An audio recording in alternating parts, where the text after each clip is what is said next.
देखिए, आज के युग की मैं बात बता रहा हूँ। लोग अपने दुख से कम दुखी हैं, दूसरों के सुख से बहुत दुखी हैं। अगर कोई परिश्रम करके मेहनत करके आगे बढ़ा है इस समाज में, तो भैया संभालने वाला कोई नहीं है, गिराने वाले बहुत हैं। आज कौरव के सेना के सैनिक सेनापति दुर्योधन इस बात से दुखी नहीं है कि हमारे 100 भाई थे, एक भी नहीं बचे। दुख इस बात का है कि पांडव 5 भाई थे, एक भी नहीं मरा। अश्वत्थामा से कहते हैं अगर 5 में से एक भी मर जाए ना, तो मुझे मरने में कोई आपत्ति नहीं होगी, दुख नहीं होगा।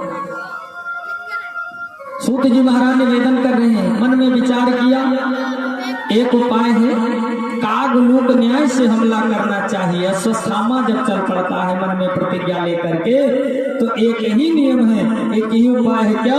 कागलूक।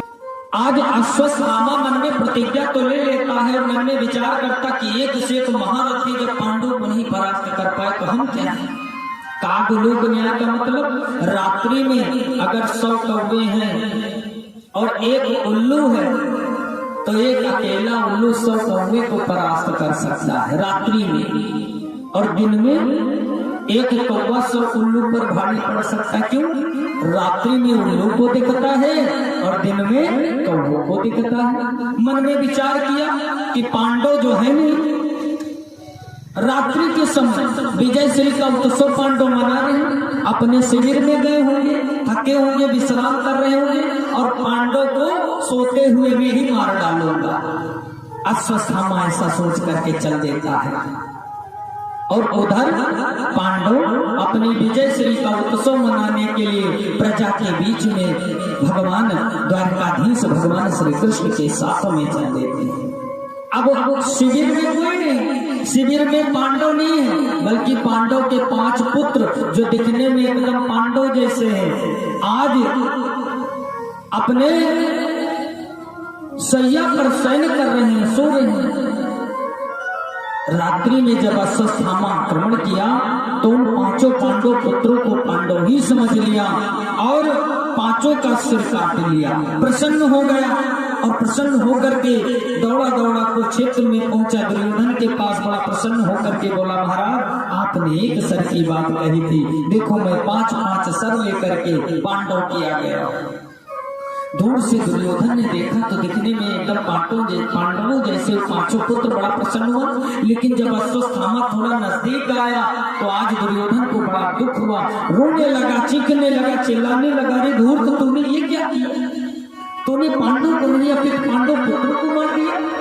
मेरे मरने के बाद यही पुत्र मुझे जन्म देते, आज तुमने वो अधिकार भी मुझसे छीन लिया। बड़ा दुख हुआ, दुर्योधन का प्राण हुआ, पर अश्वत्थामा बहुत घबराया। यदि पांडवों को ये बात पता चली कि मैंने पांडव पुत्रों को मारा है तो मुझे जीवित नहीं छोड़ेंगे। आज उधर द्रौपदी मैया जब अपने पुत्रों को 5 की बिना सर के अपने पुत्रों की देह देखी, अरे राम राम राम, उस माता से जाकर के पूछो कि उस पर क्या बीती होगी। एक माता जो होती है ना, अपने पुत्र को इस अवस्था में नहीं देख सकती। माता अपने संतान के लिए सब कुछ कर सकती है, अगर थोड़ा सा भी पुत्र बीमार हुआ तो माता कोई भी उपाय करके, किसी भी प्रकार का कष्ट उठा करके अपने पुत्र की रक्षा के लिए, उसको स्वस्थ करने के लिए कोई भी उपाय कर डालती है। एक से एक अच्छे डॉक्टर को दिखाती है, हकीम को दिखाती है। और उस माता पर क्या बीती होगी जिसके 5 पुत्र हैं और बिना सर के पुत्र पड़े हुए हैं। अत्यंत चित्कार भी द्रौपदी छाती पीट पीट करके विलाप करने लगी। माता शिशुनाम निधनम सुतानाम शम्य घोर परताप्यमाना तदारुद्धास्त खलाकुलाक्षी तम संतायनः किरीटमाली। पूरा शिविर इकट्ठा हो गया। द्रौपदी की रोने की आवाज सुन करके 5 पांडव इकट्ठा हो गए, भगवान द्वारकाधीश इकट्ठा हो गए। द्रौपदी की ये दिखा देख करके अर्जुन ने गांडी उठा लिया, क्रोध में भर करके प्रतिज्ञा कर ली, देवी दुष्ट ने ये दुष्कर्म किया है, इतना बड़ा पाप किया है, मैं तुम्हारे आंखों के सामने ला करके उसे मृत्यु का दंड दूंगा। इतना कह करके अर्जुन गांडी उठा करके चल पड़ते हैं। और जब चल पड़ते हैं, गोविंद रथ को चला रहे हैं, हमारे भगवान ठाकुर जी रथ को चला रहे हैं। अर्जुन उस स्थान पर पहुंच गए जहां अश्वत्थामा है। दोनों के बीच में भीषण संग्राम प्रारंभ हो जाता है। किंतु अब द्रोणाचार्य का पुत्र है अर्जुन, द्रोणाचार्य का पुत्र अश्वत्थामा है, अर्जुन से युद्ध कर रहा है। ये भैया बराबर की लड़ाई हो गई। अश्वत्थामा ने अर्जुन पर ब्रह्मास्त्र का प्रहार कर दिया। अर्जुन घबराने लगे। भगवान ने कहा चिंता न करो, ब्रह्मास्त्र को ब्रह्मास्त्र ही तो काट सकता है, और तुम्हारे गुरु भी कौन है? द्रोणाचार्य जी। चिंता न करो, तुम भी ब्रह्मास्त्र का संहार करो। सूत जी महाराज कहते हैं, एक ब्रह्मास्त्र दूसरे ब्रह्मास्त्र से टकराए तो शस्त्र जो है ना अश्वत्थामा को वो कट गया। अपने ब्रह्मास्त्र को अर्जुन ने शांत किया और ब्रह्मास्त्र के प्रभाव को शांत करके अश्वत्थामा को बंदी बना लिया, रस्सियों में बुरी तरह बांध लिया, रथ में ला करके पटक दिया। और जब रथ में ला करके पटक दिया तो भगवान ने निवेदन किया, अर्जुन इसे बांध क्यों रहे हो, इसे मृत्यु दंड दे दो। अर्जुन ने कहा मार तो देता ठाकुर जी, लेकिन हमने द्रौपदी से निवेदन किया है कि मैं तुम्हारे सामने ला करके इसको मारूंगा। भगवान ने कहा ये तो बड़ा आताताई है, सोते हुए प्रबल शत्रु को भी लोग नहीं मारते, इसने सोते हुए अबोध बालकों का वध किया।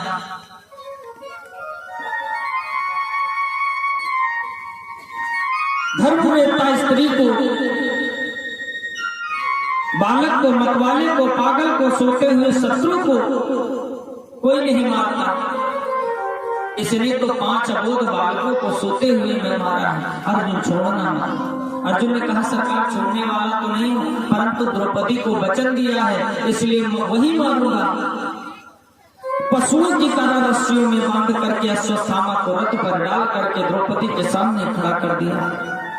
द्रौपदी की दृष्टि जब अश्वत्थामा पर पड़ी तो तुरंत खड़ी हुई, अश्वत्थामा की रस्सियों को खोलने लगी। और जब अश्वत्थामा की रस्सियों को खोलने लगी तो जितने भी सभा के लोग थे सब चौकन्ने हो गए, आश्चर्यचकित हो गए। अर्जुन ने कहा देवी ये क्या कर रही हो, इसकी रस्सियां क्यों खोल रही हो, इसी ने तो तुम्हारे पुत्रों को मारा है। देखिए माता का भाव देखिए, द्रौपदी जी जो है ना सच्ची क्षत्राणी और एक माता भी है। माता की वेदना क्या होती है पुत्र के प्रति, ये द्रौपदी से अच्छा कोई नहीं जान सकता। आज जब रस्सियां खोलने लगी, अर्जुन ने कहा रस्सियां क्यों खोल रही हो? द्रौपदी ने कहा स्वामी मैं जानती हूं कि इसने बहुत बड़ा अपराध किया है, बहुत बड़ा अपराध किया है। इसने पुत्रों को मारा है, बालकों को मारा है, वो भी सोते हुए बालकों को मारा है। लेकिन असमंजस की बात है महाराज। क्या असमंजस की बात यह है, ये ब्राह्मण है और केवल ब्राह्मण ही नहीं है, आपके गुरुदेव का पुत्र है। अरे गुरु पुत्र तो गुरुदेव के समान हो, वंदनीय होना चाहिए महाराज। आपने इसे बांध रखा है, भूल गए गुरुदेव के एहसानों को, भूल गए। आज द्रौपदी मैया उनके अर्जुन से कह रहे हैं आपके गुरुदेव ने आपको सबसे परम प्रिय शिष्य मान करके अस्त्र के, शस्त्र के वो रहस्य बतलाए हैं जो किसी को नहीं बतलाए हैं, सबसे प्रिय शिष्य। और धनुर्वेद में जितने भी रहस्य हैं वो सब हमारे गुरुदेव जी ने आपको प्रदान किए हैं, इसे मानना उचित है। जिन गुरु ने आपके ऊपर इतनी कृपा की है, उनके पुत्र को आपने पशु की तरह बांधा। अश्वत्थामा रस्सियों से बंधा, सर को नीचे किए हुए सुन रहा है और मन ही मन बड़ा व्यथित हो रहा है, पश्चाताप की ज्वाला में झुलस रहा है। आज बड़ा लज्जित हो रहा है और उधर द्रौपदी मैया उसे मुक्त करने के लिए प्रार्थना कर रही है। अर्जुन जो है देवी तुम भूल गई, इसने तुम्हारे 5 पुत्रों को मारा है और सोते हुए पुत्रों को समाप्त किया, तो इस पर दया दिखा रही। द्रौपदी ने कहा महाराज मुझे इस पर बिल्कुल दया नहीं आ रही, कदापि दया नहीं आती। मैं चाहती हूँ कि जिस शोक सागर में मैं डूबी हूँ कोई दूसरी माता उस शोक सागर में न डूबे। क्यों? क्योंकि पुत्र के जाने का वियोग क्या होता है मुझसे अधिक कौन जान सकता है। अगर मैं आज इसको मार दूंगी, मरवा दूंगी, आप मार देंगे महाराज, तो एक मृत्यु तो इसकी होगी ही, लेकिन दूसरी मृत्यु इसकी माता द्रोणी की हो जाएगी। क्यों? क्योंकि गुरु जी जो है ना महाभारत के युद्ध में वीर गति को प्राप्त हो चुके हैं, और दूसरी तरफ माता इसी के सहारे अपना जीवन गुजार रहे हैं, अपने पुत्र के आश्रय में अपना जीवन, बचा कुचा जीवन जो है ना अपने पुत्र के आश्रय में गुजार रही है। अगर आज इसको मैं मार दूंगी ना तो इसकी तो मृत्यु होगी, लेकिन एक माता और मर जाएगी अपने पुत्र के वियोग में। अगर ऐसा होगा तो कितना बड़ा ब्रह्म हत्या का दोष हमारे ऊपर लगेगा महाराज। आप बताएं क्या किया जाए। आज धर्मराज युधिष्ठिर जी भी सुन रहे थे, द्रौपदी की बात उन्हें बड़ी उत्तम लगी, अच्छी लगी। आज बिल्कुल असहाय पड़ जाएगी इसकी माता। आज धर्मराज युधिष्ठिर जी ने कहा बिल्कुल ठीक कह रही है द्रौपदी। अर्जुन बिल्कुल ठीक कह रही है द्रौपदी जी, ये ब्राह्मण है और ब्राह्मण है दूसरे गुरु पुत्र हैं, हमारे लिए सर्वदा वंदनीय है, हमें इसे मारना नहीं चाहिए। भीमसेन ने कहा भैया आप छोड़ देंगे लेकिन हमारी गदा से बचने वाला नहीं। अर्जुन ने कहा भैया जीवन दान तो मिल भी नहीं सकता, क्योंकि मैंने भी प्रतिज्ञा कर लिया है अपना गांडी उठा करके कि छोड़ूंगा मैं भी नहीं, मैं भी वचनबद्ध हूं। द्रौपदी के सामने मैंने भी प्रण किया। अब देखिए बड़ा द्वंद्व खड़ा हो गया। एक तरफ अर्जुन ने प्रतिज्ञा भी कर लिया कि मारूंगा, और दूसरी ओर द्रौपदी मैया निवेदन कर रही है कि ब्राह्मण पुत्र है, ब्राह्मण कितना भी पतित हो पापी हो उसे मारने का अधिकार किसी को नहीं होता। जब द्वंद्व खड़ा हुआ तो दौड़े दौड़े अर्जुन भगवान के पास गए, कहा प्रभु आप इतने मौन क्यों खड़े हैं, आप ही कोई उपाय बताइए। भगवान ने कहा पूछते हो तो सुनो, तस्मात् शास्त्रम प्रमाणम ते कार्य व्यवस्थितो। क्या करना चाहिए और क्या नहीं चाहिए इसके शास्त्र साक्षी होते हैं। शास्त्र जो कहे वह करना चाहिए। तो ऐसी स्थिति में शास्त्र कहता है महाबंधो हन्तव्य आतताई उदाहरण मैं वो भयमानताम परिपापम शासनम।